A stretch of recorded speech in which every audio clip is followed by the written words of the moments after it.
नमस्ते बच्चों, मेरा नाम है सचिन कुमार बेटा और आप देख रहे अपनी बायोलॉजी क्लास भजनपाल भाटी कॉलेज की ओर से। बेटा हम पढ़ रहे हैं आपकी 11th क्लास की बायोलॉजी यानी कि जीव विज्ञान को पढ़ रहे हैं बेटा। ये वीडियो लेक्चर आपका जीव विज्ञान के लिए है और मेरा नाम है सचिन शर्मा।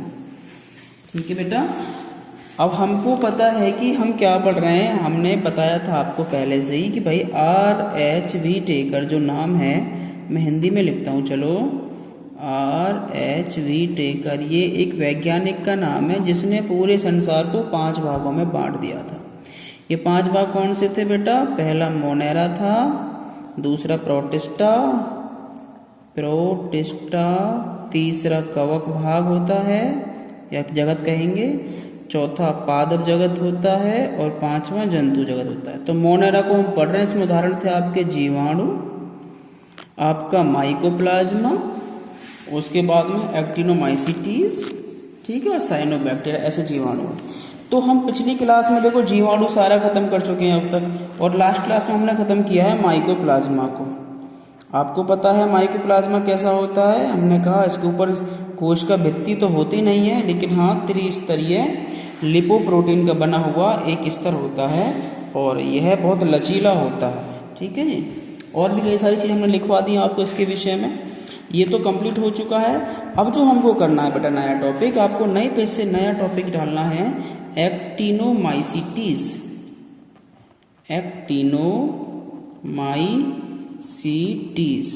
यह भी देखो इसी जगत का जीव है, यह भी मोनेरा में ही आता है। तो यह क्या है इसका, देखो इसे क्या कहते हैं? किरण कवक भी कहते हैं, किरण कवक। अब कवक को तुम जगत कवक में मत लेके जाना इसको सीधा, यह जगत तो मोनेरा का ही प्राणी है, जीव है, लेकिन इसको किरण कवक, ये कवक की तरह हमको दिखाई देता है इसलिए कहते हैं। तो इसको क्या लिखेंगे कि जीवाणुओं का समूह जो कवक के माइसीलियम की तरह, माइसीलियम किस में होता है? कवक में होता है, तंतु होता है, तंतुवत माइसीलियम की तरह दिखाई देता है या प्रतीत होता है। मेरी राइटिंग में मत जाना बेटा, आप साफ साफ लिखना अपनी कॉपी में, आपको साफ साफ नोट्स बनाने हैं। मैं तो जल्दबाजी में वीडियो की वजह से यहाँ पे थोड़ा ऐसा लिख देता हूँ। प्रतीत होता है, क्या कहलाता है? एक्टिनोमाइसीटीज कहलाता है। समझ पाए? ये कैसा होता है भैया? ये शाखित होता है और तंतु में होता है। मैंने आपको पीछे बताया था ना, कुछ जो मोनेरा में जीव होते हैं तंतु में भी होते हैं। तो शाखित होता है, तंतु में होता है। अच्छा, ये मिलेगा कहाँ? ये मिलेगा आपको मिट्टी में, मिट्टी कहते हैं मृदा, मिट्टी में मिलेगा आपको।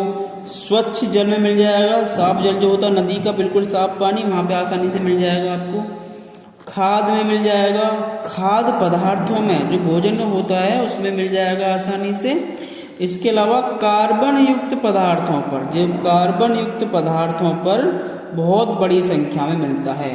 तो हम कहें कार्बन पदार्थों में बहुत आसानी से मिल जाता है। क्या मिलेगा? एक्टिनोमाइसीटीज की बात हो रही है। अच्छा जी, और क्या होता है? देखो जी, ये होता है ग्राम पॉजिटिव। आप कहोगे सर ये ग्राम पॉजिटिव कहाँ से नई बात ले है?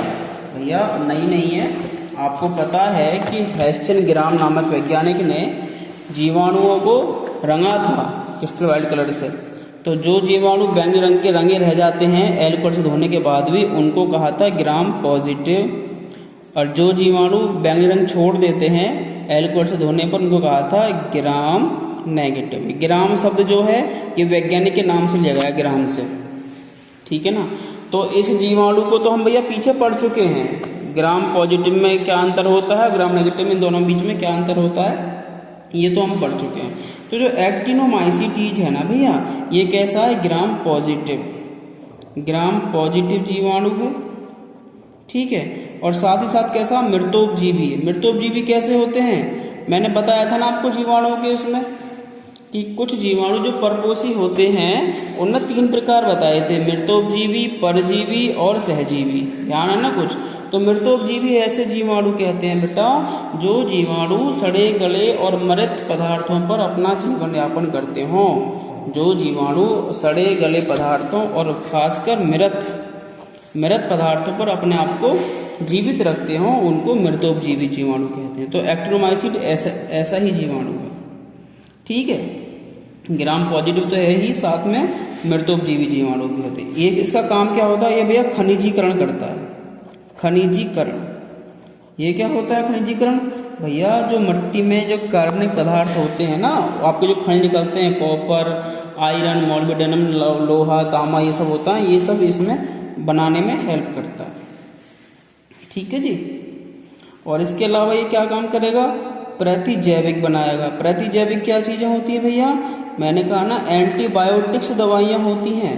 एंटीबायोटिक्स, जब आपको बुखार आता है तो डॉक्टर आपको एंटीबायोटिक भी दवाई देता है साथ में, जैसे सिप्लॉक्स है, फेनिकोल कैप्सूल, एमॉक्सी कैप्सूल, मॉक्सिकैंटाबिट, ये सब क्या है? एंटीबायोटिक दवाइयाँ हैं। यानी कि ऐसी दवाइयाँ जो हानिकारक जीवाणुओं से जो पदार्थ बनते हैं या इनका संक्रमण होता है उसको खत्म करती है। यानी कि ये जीवाणु को मारने का ही काम करती है। तो क्या होगा, जो एक्टिनोमाइसीटीज है यह एंटीबायोटिक्स बनाने में भी काम आता है। इससे एंटीबायोटिक बनाए जाते हैं जो हमारे लिए हानिकारक जीवाणुओं को समाप्त करते हैं।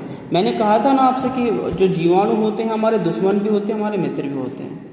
तो जो दुश्मन जीवाणु होते हैं हमारे, अगर उनको मारना हो हमें, तो हम एक्टिनोमाइसीटीज से कई प्रकार के एंटीबायोटिक्स यानी कि प्रतिजैविक दवाइयाँ बनाते हैं। बात समझ पाए यहाँ तक? कोई दिक्कत तो नहीं किसी को?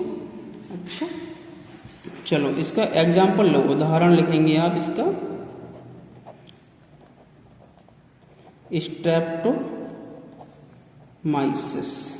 स्ट्रेप्टोमाइसिस। इनमें जनन कैसे होगा? जनन देखो, याद करो, मैंने आपको जीवाणुओं में जनन जो बताया था मैंने कि इनमें जो अलैंगिक जनन होता है उसमें 3 प्रकार थे बेटा। और पहला कौन सा प्रकार था? द्विखंडन। दूसरा प्रकार था एंडोस्पोर और तीसरा था कोनिडिया। तो इसमें जो अलैंगिक जनन होता है वह कोनिडिया के द्वारा होता है। कोनिडिया, मैंने आपको याद दिलवा रहा हूँ फिर से, जब जीवाणु में जनन पढ़ रहे थे हम, देखो यहाँ पे बनाता हूँ, मैंने लिखा था ऐसे करके, जीवाणुओं में जनन। ठीक है बेटा, मैंने कहा 2 प्रकार का होता है भैया, एक तो होता है अलैंगिक जनन और एक होता है लैंगिक जनन। याद आ रहा है कुछ? अलैंगिक के प्रकार हमने क्या देखे थे? द्विखंडन, जब एक कोश का 2 कोशिका में टूट जाती है द्विखंडन विधि द्वारा। एंडोस्पोर्स के द्वारा, ठीक है, कोनिडिया के द्वारा। तो कोनिडिया के द्वारा इसी में होता है। मैंने कहा था कोनिडिया में कि कुछ जीवाणु तंतु में होते हैं। तंतु माने एक लंबे लंबे ऐसे तंतु के समान होते हैं, और प्रतिकूल परिस्थिति होने पर ये कोनिडिया निर्माण करके नई संतानें पैदा करते हैं। तो जो स्ट्रेप्टोमाइसिस है, जो कि एक एक्टिनोमाइसीटीज का उदाहरण है, वह एक तंतु में ही तो है सारे एक्टिनोमाइसीटीज। तो सारे एक्टिनोमाइसीटीज जो है तंतु में जीवाणु होते हैं, और उनमें जो जनन होता है वो होता है कोनिडिया, जो कि एक प्रकार होता है बेटा अलैंगिक जनन का। याद आ रहा है? समझ पाए मेरी बात को? ठीक है जी। कभी कभी आपको एक बात और बताता हूँ, देखो जब कभी कभी जब शुरुआत में बारिश पड़ती है ना गाँव में, कच्ची मिट्टी के आसपास, कच्चा घरों किसी को पता होगी, तो पहली बरसात के बाद में जो मिट्टी में से जो स्मेल आती है, जो अजीब प्रकार की एक सौंधी सी खुशबू आती है ना मिट्टी की, वह किसकी होती है? वह भैया एक्टिनोमाइसीटीज से ही आती है। एक्टिनोमाइसीटीज के जो स्पोर्स होते हैं, बीजाणु होते हैं, उनकी वजह से ही वो गंध या स्मेल आती है। ये बात आप याद रखेंगे। तो ठीक है, आज हमने क्या पढ़ा? देखो इससे पहले हम जीवाणु को तो खत्म कर चुके हैं। इसी अब अगला प्रकार है, उससे बाद में हमने खत्म कर दिया बेटा माइकोप्लाज्मा। ठीक है, माइकोप्लाज्मा खत्म हो चुका है आपका। उसके बाद में आपको शुरू करना है एक्टिनोमाइसीटीज। इनको किरण कवक भी कहते हैं। कवक कहते हैं, लेकिन कवक होते नहीं है, ये कवक के समान दिखाई देते हैं। क्यों? क्योंकि तंतु में होते हैं। तो जीवाणुओं का ऐसा समूह जो एक कवक के माइसीलियम की तरह प्रतीत होता है या कवक के माइसीलियम की तरह दिखाई देता है, उसे एक्टिनोमाइसीटीज कहते हैं। ये कैसे होते हैं? शाखित होते हैं और तंतु में होते हैं। कहाँ मिलेंगे बेटा? मृदा में मिलेंगे, स्वच्छ जल में, खाद्य पदार्थों में, और कार्बन वाले पदार्थों में, जिसमें कार्बन होता है वहाँ पर बहुत ज़्यादा मात्रा में पाया जाएगा। ये कैसे होते हैं? ग्राम पॉजिटिव जीवाणु होते हैं। ये आपको पता है ग्राम पॉजिटिव नेगेटिव में क्या अंतर होता है? वैज्ञानिक ग्राम ने इनको रंग कर देखा था, तब उनको अंतर किया था। और एक्टिनोमाइसीटीज कैसा होता है बेटा? मृतोपजीवी होता है, जो मरे हुए पदार्थों को अपने आप को जीवित रखता है। यह खनिजीकरण का काम भी करता है और इससे हमको बहुत सारे एंटीबायोटिक्स या प्रतिजैविक भी मिलते हैं। इसका उदाहरण क्या है? स्ट्रेप्टोमाइसिटीज। और इसमें जनन किस प्रकार से होता है? कॉनिडिया की प्रकार से होता है, जो कि एक प्रकार होता है अलैंगिक जनन का। ठीक है बेटा, बाकी बाद में। Thank you.